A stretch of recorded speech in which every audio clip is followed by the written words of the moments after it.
Assalamualaikum. Nama saya Ahmad Sofi bin Faisal. Hari ini saya akan menceritakan tentang keselamatan infrastruktur di bawah tajuk PKES. Baiklah, pertama sekali, apakah itu keselamatan infrastruktur? Infrastruktur sekolah boleh menjadi ancaman sekiranya tidak diurus dengan baik. Oleh itu, pihak sekolah perlu melakukan pemantauan dan pemeriksaan secara berterusan agar sekolah menjadi kawasan yang selamat dengan suasana persekitaran yang kondusif supaya murid-murid boleh belajar dengan baik. Seterusnya, terdapat dua infrastruktur dalam bangunan, iaitu stor dan kantin sekolah. Infrastruktur dalam bangunan yang pertama adalah stor, iaitu dia membawa aspek keselesaan, keselesaian dan keluasan kawasan. Perkara yang perlu diberi perhatian adalah murid dilarang masuk tanpa kebenaran, dilarang membawa makanan dan minuman, dan pastikan pintu ditutup sebelum dan keluar. Aspek yang kedua ialah aspek keselamatan dan peralatan. Perkara yang perlu diberi perhatian adalah peralatan berbahaya perlu disimpan di tempat khas, mengisi borang pinjaman keluar masuk peralatan, dan susun semula peralatan yang diminjam ke tempat asal. Infrastruktur dalam bangunan yang kedua ialah kantin sekolah, iaitu di bawah aspek keselesaan, keselesaian dan keluasan kawasan. Perkara yang perlu diberi perhatian adalah beratur ketika membeli makanan, makan di kawasan yang disediakan, dan kebersihan kantin perlu dijaga. Sekolah itu perlu mengamalkan moto bersih, ceria dan enak untuk kantin sekolah. Aspek yang seterusnya adalah aspek keselamatan dan peralatan. Pertama sekali adalah murid perlulah menjaga disiplin ketika di kantin sekolah, berhati-hati ketika menggunakan peralatan yang tajam seperti garpu dan pisau, dan akhir sekali adalah masukkan pinggan dan cawan di tempat yang disediakan. Keselamatan infrastruktur di sekolah perlulah diberi perhatian oleh guru supaya keselamatan murid dapat dijaga. Jeff Cooper pernah mengatakan, "Safety is something that happens between your ears, not something you hold in your hand." Keselamatan infrastruktur di sekolah dapat dijamin sekiranya semua pihak bekerjasama dalam memastikan keselamatan dan kesejahteraan di sekolah. Oleh itu, pihak sekolah perlu memastikan pihak guru, ibu bapa, murid dan pihak luar seperti polis, bomba bekerjasama dalam memastikan sekolah selamat. Sebagai contoh, berikut merupakan pelan tindakan bagi program sekolah selamat.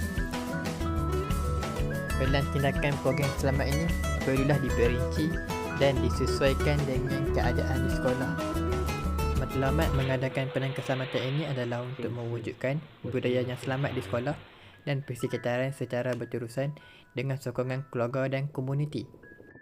Apabila budaya sekolah selamat dapat diwujudkan, ianya dapat meningkatkan kefahaman dan penghayatan terhadap keselamatan dalam sekolah. Seterusnya, dapat memastikan hak setiap individu warga sekolah dapat dipertahankan dan dijaga. Selain itu, meningkatkan kualiti pengajaran dan pembelajaran kerana sekolah selamat, hati pun tenang. Dan akhir sekali adalah meningkatkan tahap penumpuan kepada pembelajaran dan kerja di kalangan warga sekolah tanpa memikirkan keselamatan. Sekian, itu saja pembentangan saya berkaitan infrastruktur dalam bangunan. Akhir kata, sekolahku, syurgaku. Sekian, terima kasih.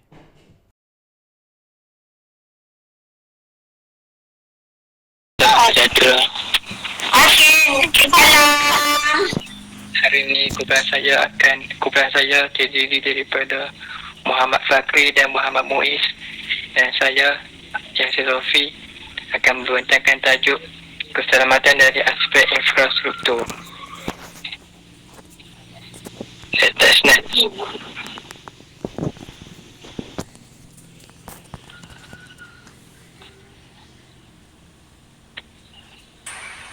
Fakri.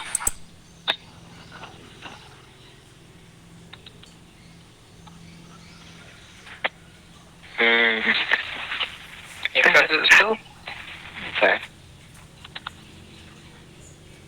Tak berapa nampak sangat pink Dia lelaki suka pink. Infrastruktur sekolah boleh menjadi ancaman keselamatan sekiranya tidak diurus dengan baik. Penggunaan aspek ini memerlukan pemantauan dan pemeriksaan rapi secara berterusan agar sekolah menjadi tempat yang selamat dengan persekitaran yang kondusif untuk menjamin keselamatan warganya. Dalam bangunan iaitu indoor ialah makmal, bilik darjah, kantin, kedai buku, bilik-bilik khas, dewan dan stor. Aspek yang perlu diberi tekanan ialah keselesaan kawasan, kesesuaian kawasan, keluasan kawasan, aspek keselamatan, peralatan dan perabot, punca sumber elektrik dan air, dan penyimpanan bahan berbahaya.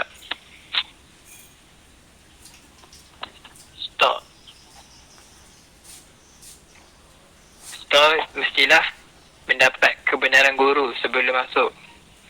Dilarang membawa beg makanan atau minuman ke dalam stor sukan. Pastikan pintu ditutup sebelum meninggalkan stor sukan.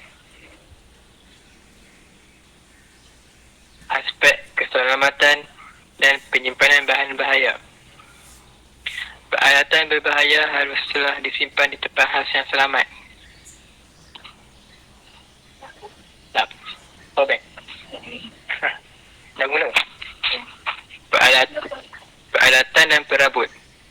Mengisi borang pinjaman keluar masuk peralatan sukan. Susun semula peralatan yang dipinjam ke tempat asal. Murid dilarang sama sekali merosakkan peralatan yang terdapat di dalam stor sukan.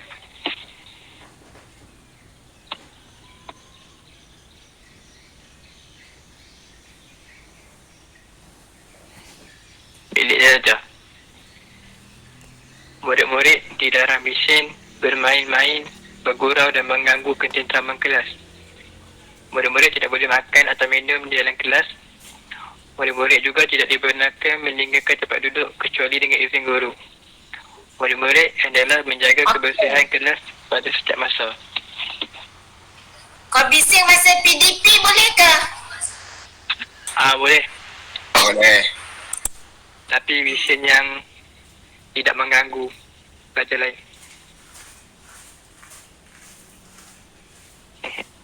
Aspek keselamatan. Jika terdapat sesuatu kejadian, mestilah laporkan dengan serta-merta sebarang keadaan kecemasan yang berlaku dalam bilik kelas kepada guru untuk diambil tindakan. Seperti bergaduh.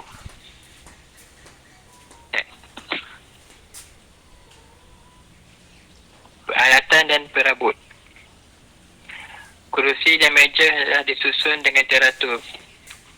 Bangku sampah mesti dikosongkan pada waktu pertama sebelum dan selepas rehat serta sebelum balik.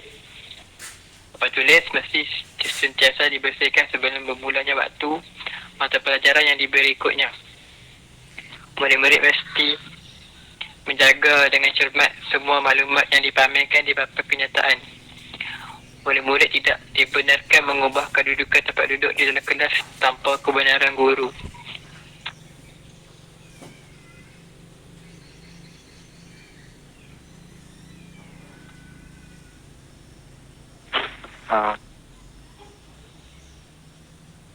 Tak gerak.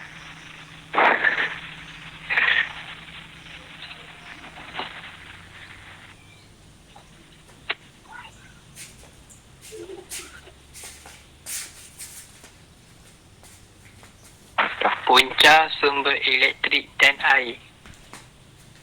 Berhati-hati dengan suis elektrik. Jangan sentuh suis elektrik dengan tangan yang basah. Jangan cuba membaiki sendiri sebarang peralatan elektrik seperti lampu dan punca elektrik yang rosak. Laporkan kepada Okey, minta maaf kejap, saya mencelak. Saya ada cerita tak pasal tombol pintu tu?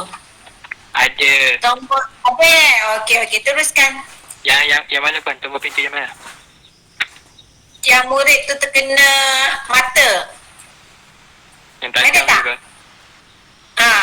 Ada Ada. ada. Okey, teruskan. Teruskan.